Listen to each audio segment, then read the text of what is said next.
Toutes les écoles secondaires du réseau public du Québec seront munies d'un défibrillateur dès la rentrée en septembre. Il s'agit de l'aboutissement d'une longue démarche pour 2 cardiologues de la région, donc la région de Québec, qui réclamaient cette mesure depuis 10 ans. Là-dessus, Naïla Bendali. Les cardiologues Paul Poirier et François Philippon de Québec militent depuis 10 ans pour installer des défibrillateurs dans toutes les écoles secondaires de la province. Le cardiologue, le docteur Poirier, raconte que c'est une rencontre informelle avec l'ancien ministre de l'Éducation, Sébastien Proulx, qui a réussi à faire débloquer les choses. Donc, il a pu recevoir les coordonnées de toutes les écoles secondaires de la province et la Fondation ACT s'est assurée de vérifier lesquelles n'avaient toujours pas de défibrillateur à l'intérieur de l'école. C'est les médecins qui ont cotisé pour acheter ces appareils pour les offrir aux écoles qui n'en avaient pas. On est 19 000 médecins au Québec. Puis quand j'ai vu ça, j'ai dit avec les salaires que les médecins gagnent, je pense qu'ils peuvent redonner au suivant.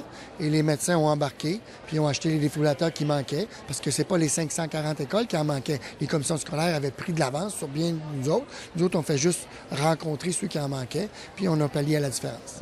Tous les élèves de secondaire 3 seront formés au RCR et également le personnel qui sera formé pour l'utilisation des défibrillateurs.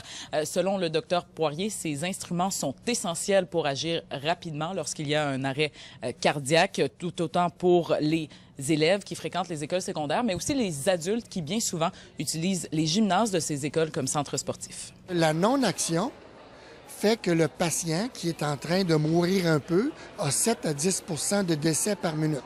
Fait que 10 minutes, il est mort. Alors, vous comprenez que dans les 3 premières minutes, si on réagit rapidement, on a 85 à 90 % de survie. Le docteur Poirier rappelle le cas d'un élève de 8 ans à l'Académie Saint-Louis à Québec qui avait pu être sauvé grâce à la présence d'un défibrillateur dans son école. Il songe donc à en offrir aux écoles primaires.